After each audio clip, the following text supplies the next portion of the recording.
Everyone, बात करेंगे कुछ बहुत ही अमेजिंग और इंटरेस्टिंग फैक्ट्स और अपडेट्स के बारे में, तो वीडियो को एंड तक ज़रूर देखें। आज हम बात करेंगे एक ऐसे गेम की जिसका गेम लवर्स काफ़ी बेसब्री से इंतज़ार कर रहे थे और जिसने लॉन्च होते ही काफ़ी सारे रिकॉर्ड्स भी तोड़ दिए हैं। लॉन्चिंग के बाद से ही सारे गेमर्स गेम को कंप्लीट करने में लगे हुए हैं। जी हाँ, हम बात कर रहे हैं ब्लैक मिथ वुकोंग की।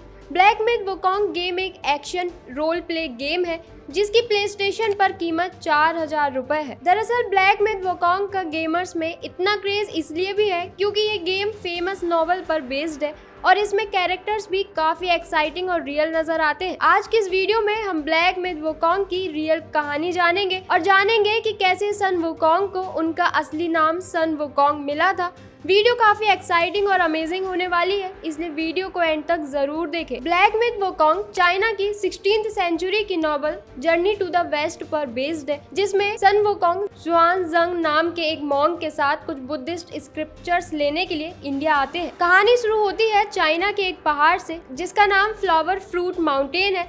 फ्लावर फ्रूट माउंटेन के एक स्टोन में से एक स्ट्रेंज मंकी का जन्म होता है जिसके पास पहले से ही काफी सारी एक्स्ट्राऑर्डिनरी पावर, स्ट्रेंथ और इंटेलिजेंस होती है। इसके बाद वो काफी कम समय में ही मंकीज के बीच में काफी फेमस हो जाता है और उसे मंकी किंग का दर्जा दिया जाता है। मंकी किंग अब बाकी सारे मंकीज पर रूल करता है, लेकिन इतनी पावर्स और इंटेलिजेंस के बाद भी मंकी किंग सेटिस्फाई नहीं होता और अब वो अमर होना चाहता है। मंकी किंग के अमर होने की खोज काफी लंबी चलती है और आखिरकार मंकी किंग अपने मास्टर सुबोधी से मिलते हैं। मास्टर सुबोधी मंकी किंग को ट्रेन करते हैं, साथ ही साथ 72 अलग अलग तरीके के ट्रांसफॉर्मेशन भी सिखाते हैं, जिसमें मंकी किंग किसी भी जानवर में बदल सकता है, बादलों पर ट्रेवल कर सकता है, मार्शल आर्ट, खुद के क्लोन्स बनाने जैसे और भी कई सारे टेक्निक सीखता है। बाद में मास्टर सुबोधी मंकी किंग को सन वुकोंग का नाम भी देते हैं, लेकिन अपनी पावर्स के एरोगेंस में डूबा सन वुकोंग अपने मास्टर के ही अगेंस्ट चला जाता है, जिसके बाद मास्टर सुबोधी सन वुकोंग को अपने स्कूल से निकाल देते हैं। अब सन वुकोंग वापस अपने माउंटेन आता है, लेकिन यहाँ भी वो अपनी पावर्स का गलत इस्तेमाल करता है। सन वुकोंग के इस एरोगेंट बिहेवियर से परेशान हेवन किंग जेड एम्परर भी काफी परेशान रहते हैं।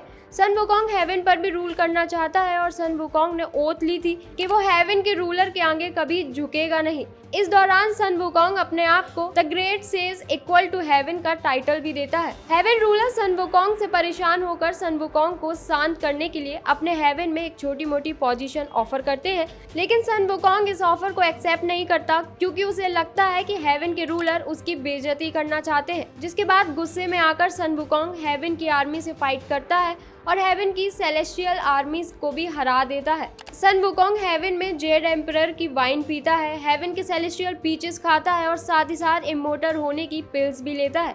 अपने हेवन में इतना सब होते देखकर हेवन के रूलर जेड एम्परर सन वुकोंग के अगेंस्ट लड़ने के लिए हेवन के गॉड और अपने नेफ्यू को बुलाते हैं। अब यहाँ एंट्री होती है स्टोरी के एक और इम्पोर्टेंट और काफी फेमस कैरेक्टर अर्लिंग शेन की, जिन्हें हम गेम के फर्स्ट बॉस फाइट में भी देखते हैं। अर्लिंग शेन चाइना के most of the powerful gods में भी माने जाते हैं। अर्लिंग शेन अपने पावर से फाइनली सन वुकोंग को हराकर उसे हेवन में कैद कर देते हैं। सन वुकोंग अर्लिंग शेन की कैद से भी निकल जाता है और इतने गुस्से में होता है कि सबसे बदला लेना शुरू कर देता है। काफी जद्दोजहद के बाद फाइनली लॉर्ड बुद्धा की हेल्प ली जाती है, जिसमें वो सन वुकोंग को अपने हथेली में कैद कर लेते हैं और एक टास्क भी देते हैं। अगर सन वुकोंग उनकी हथेली को जम करके बाहर निकल जाता है तो लॉर्ड बुद्धा सन वुकोंग को हेवन का किंग बना देंगे। सन वुकोंग बहुत ट्राई करता है मगर लॉर्ड बुद्धा के पाम से बाहर नहीं निकल पाता। आखिरकार सन वुकोंग को एक हाई जंप के बाद हेवन के कुछ पिलर्स दिखते हैं जिन पर वो अपना साइन मार्क करके आता है, और जब वो लॉर्ड बुद्धा के पास हेवन की किंगशिप क्लेम करने के लिए आता है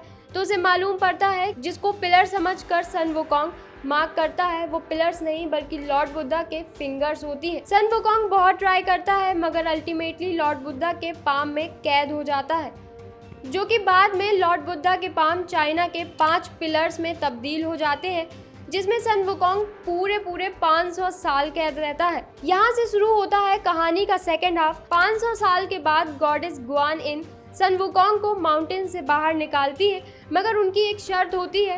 सन वुकोंग को मॉन्क जुआनजंग की जर्नी में उनको प्रोटेक्ट करना होता है।